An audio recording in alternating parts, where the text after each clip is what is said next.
Hi.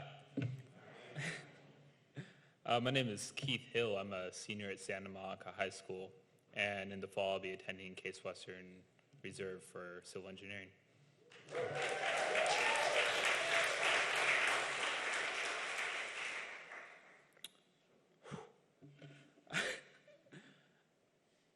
My father is an outdoorsman.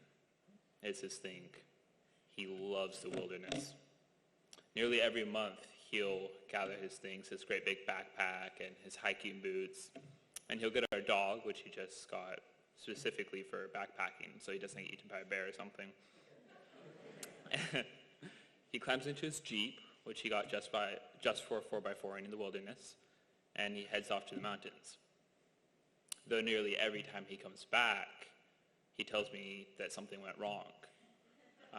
Whether that be the pack was so heavy it bruised his shoulders, or there was so much snow that he couldn't build a fire and he was freezing, or perhaps there was engine troubles with our Jeep. And I'll go up to him and I'll say, "Hey Dad, if you go for the views, why don't you just Google the pictures?" And he'll say, no, I love the smell of the wilderness too. And I say, well, you could get air fresheners with the same smell.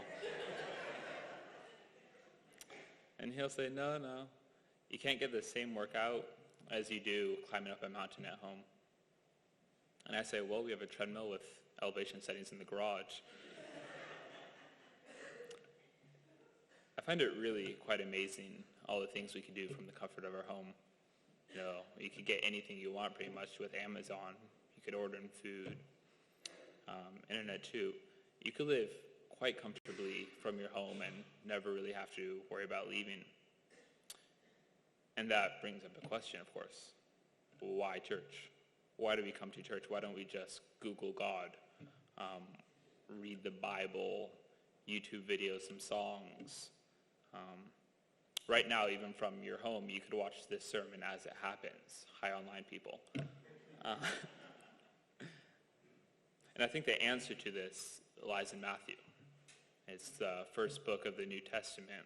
It talks a lot about Jesus' life, and it's known for contrasting the Jewish belief about how the Messiah would be with how Jesus actually was.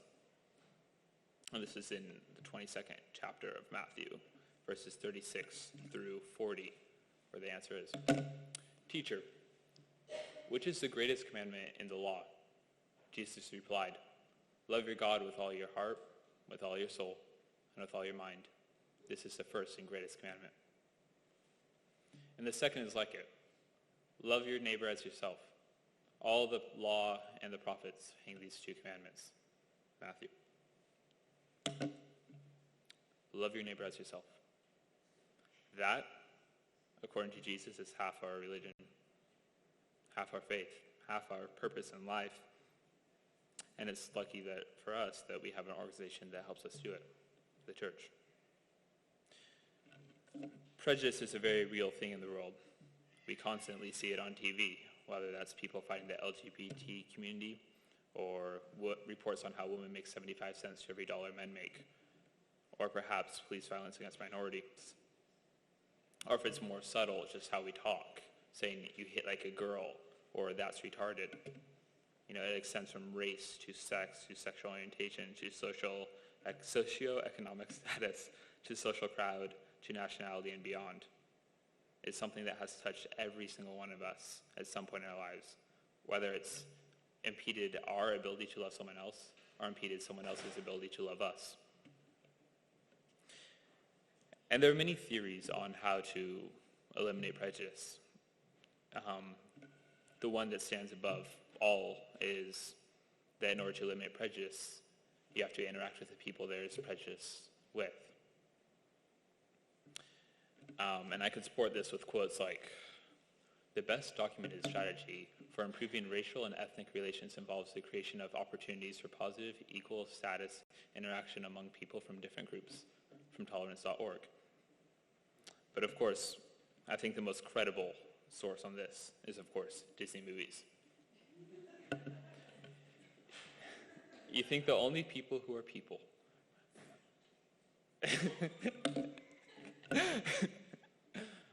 I forgot the melody. I would. But you think the only people who are people are the people who look and think like you.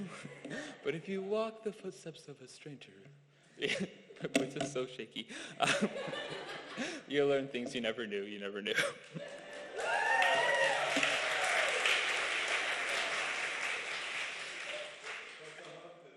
Pocahontas. Great movie. Prejudice. A great impediment of love is abolished with diversity. In the church, a place where people congregate from all different backgrounds and walks of life, is a wonderful place to abolish that, thus helping us complete our mission to love our neighbors as ourselves. Though simply being around others of different walks of life isn't going to greatly affect our prejudice. For that, you have to get to know people, spend some time with them, perhaps in some sort of group, like a choir or a youth group. Churches are filled with dozens of groups that allow community building and friendships to form. One of my best and oldest friends, Luke Sorgen, was made here in the church. I think pretty much all of Christiana's friends were made here in the church or at church events. Let's try this. Everyone, raise your hand if you've made a good friend of the church. Now look around. Now you're putting your hands down. You gotta keep... It was most people, because you didn't see. Which is pretty crazy, you know. I've been involved in the church for a long time now, and I've worked as an usher. I've worked under Christiana as a SALT, and I've served on the Youth and Young Adults Committee. And I could say there hasn't been a single church group that I've been a part of that hasn't resulted in a close friendship and a better, more understanding me. And I think that's exactly what Jesus wants us to do, to go out, get to know people, make friends, get close to them, and love them just as ourselves. And if you have no idea what I'm talking about, because maybe you haven't gotten very involved in the church yet, we have a wonderful choir, a great youth group, this Young at Heart, ushering, committees, men's and women's groups, and about a dozen or so more.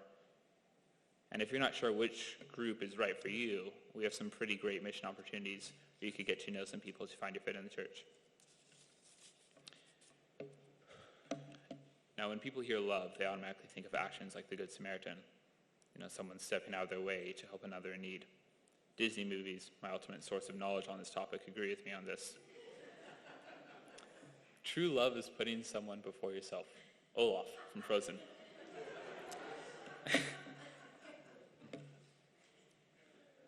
Now, if that is love, then volunteering is the ultimate love. Giving up your time, your vacation days, and all your comfort is the ultimate form of love, the ultimate way to follow that commandment. And a church like this one is the ultimate hub for volunteer opportunities. We constantly have sock drives, mission trips, and opportunities to serve food to the homeless. Volunteering doesn't just show others we love them and we're there for them, though. Every year for about 5 years now, I've gone on the Youth Mexico trip with the youth group.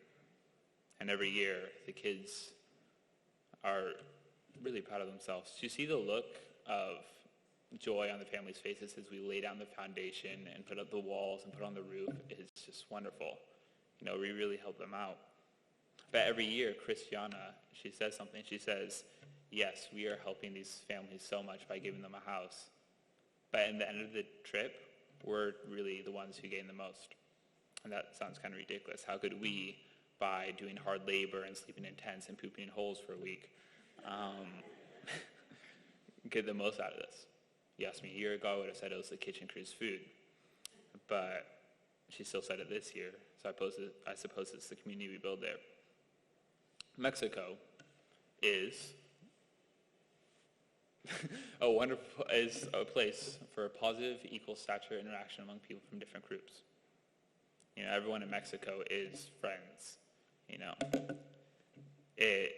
In Mexico, all those things that normally hold people back, like age or social crowd or whatever, they're just abolished.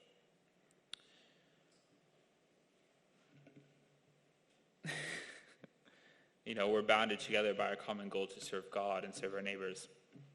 And I find that's true with most, if not all, volunteer opportunities. whether that be Mexico, serving food at homeless shelters, ushering, helping at VBS, or helping make the Thanksgiving baskets, etc. Serving God through volunteering bonds people. So why church?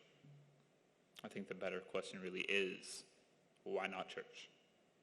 If you're a Christian, why not take up an opportunity to break down some prejudice? Why not take up an opportunity to get to know your neighbors on a deeper, more personal level? Why not take up an opportunity to show your love to your neighbors and serve God? We are meant to be part of a community. We thrive when we are in a community with one another. Church allows us to have conversations with one another about spiritual growth. And the church helps us build and develop our faith. It also reminds us that we aren't alone in our beliefs. And I don't have to convince you that church is a wonderful place because you're all sitting right here. But my challenge for you today is, if you're not already, get more involved. Fellowship with people and ask them which ministries have been the most life-changing and get involved in them. For those, it's time to prioritize church. To stop sitting on the sidelines. Put in all your activities before coming to church. And so, again, I ask, why church?